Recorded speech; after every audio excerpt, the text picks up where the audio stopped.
Assalamualaikum warahmatullahi wabarakatuh. Selamat datang di channel YouTube Nando Channel.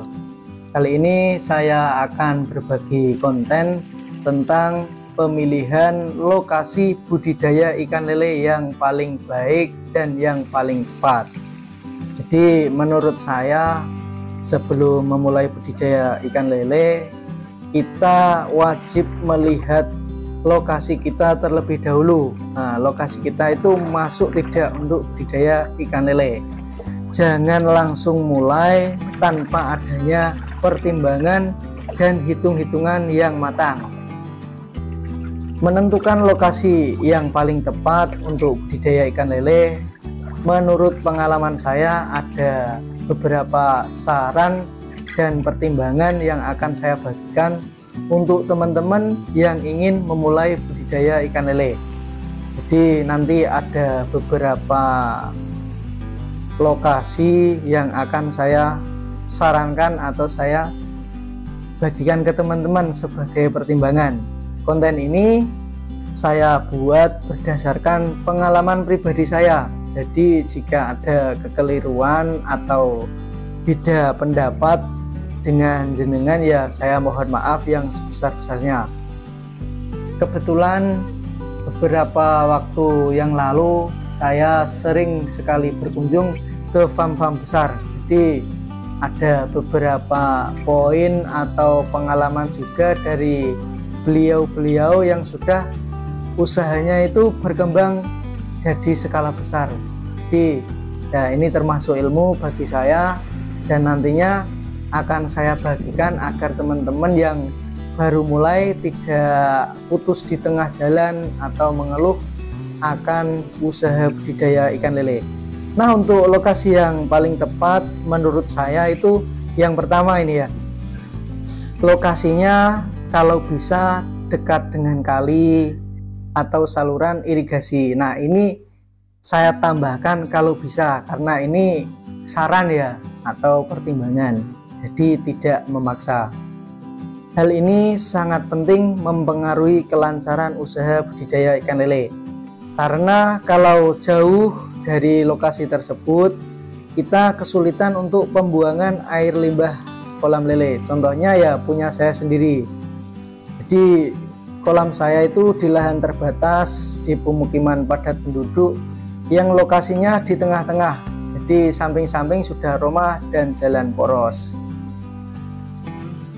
Dulu pernah menjadi kendala ya soal pembuangan ini.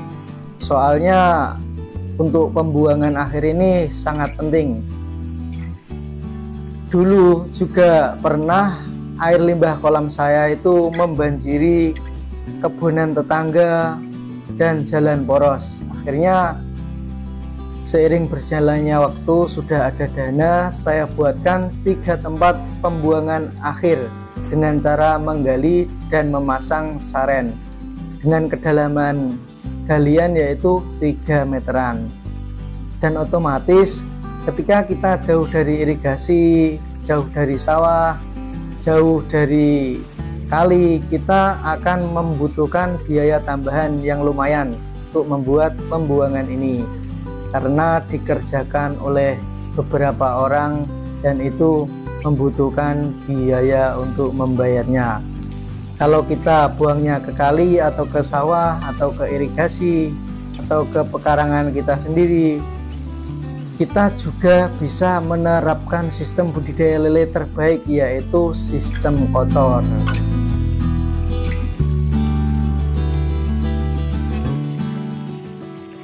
Nah, selanjutnya yang nomor 2, kita harus berada di lokasi yang banyak sumber airnya karena dalam budidaya ikan lele membutuhkan air yang banyak untuk pergantian air dan perawatan air. Jikalau di lokasi jenengan sulit air, airnya terbatas, saya sarankan jangan budidaya ikan, nah terutama ikan lele. Bisa dicoba untuk usaha yang lain yang lebih prospek dan menguntungkan. Nah, untuk pertimbangannya, jika dipaksakan untuk budidaya ikan khususnya ikan lele, nanti akan berujung ikannya banyak kendala atau trouble. karena ketersediaan air terbatas, tidak bisa mencukupi kebutuhan air kolam.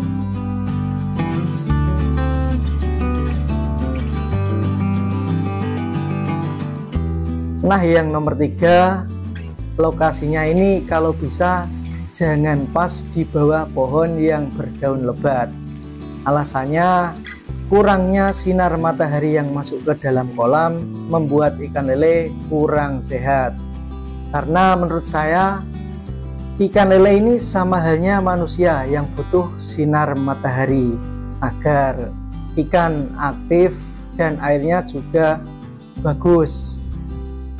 Kalau kita budidaya ikan lele di bawah pohon, apalagi yang daunnya lebat, air juga cepat rusak kalau kita menggunakan sistem konvensional.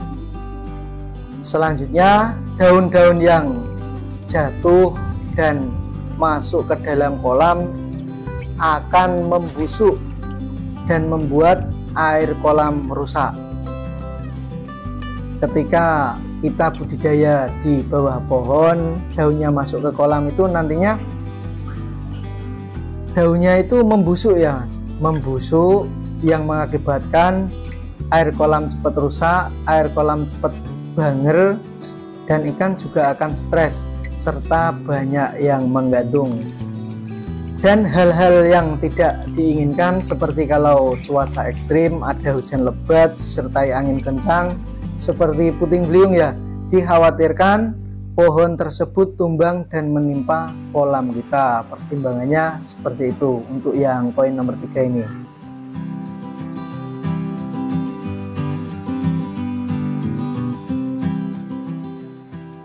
Nah, untuk yang nomor 4, sebisa mungkin kolam yang akan jenengan buat jangan pas di bawah talang rumah, tempat turunnya aliran air hujan.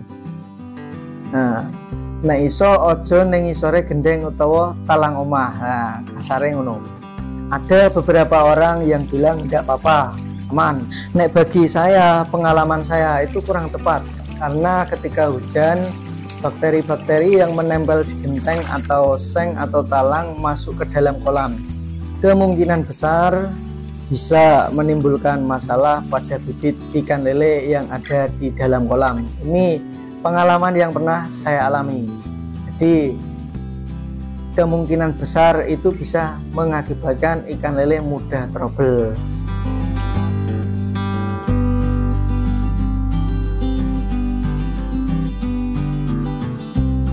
Nah, yang terakhir, jika lokasi jenengan kurang aman dari hama ataupun hama-hama yang lain, dan jika ada dana lebih, bisa dipasang safety, yaitu pagar keliling baik dengan seng bekas atau tembok.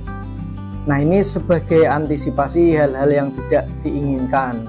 Namun ini hanya saran. Setelah beberapa kali kunjungan di farm besar, ternyata semua ada pagar kelilingnya, ada tempat cangkruknya, ada tempat penyimpanan pakannya atau mes.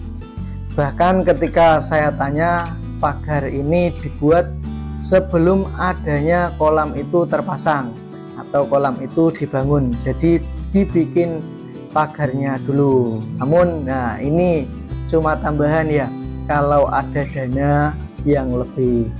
Namun menurut saya kalau mau kita pengembangan skala yang besar, kita perlu ini untuk safety atau keamanan. Sekian konten kali ini, semoga ada manfaatnya. Dan untuk yang belum subscribe, silahkan jenengan subscribe. Terima kasih. Assalamualaikum warahmatullahi wabarakatuh.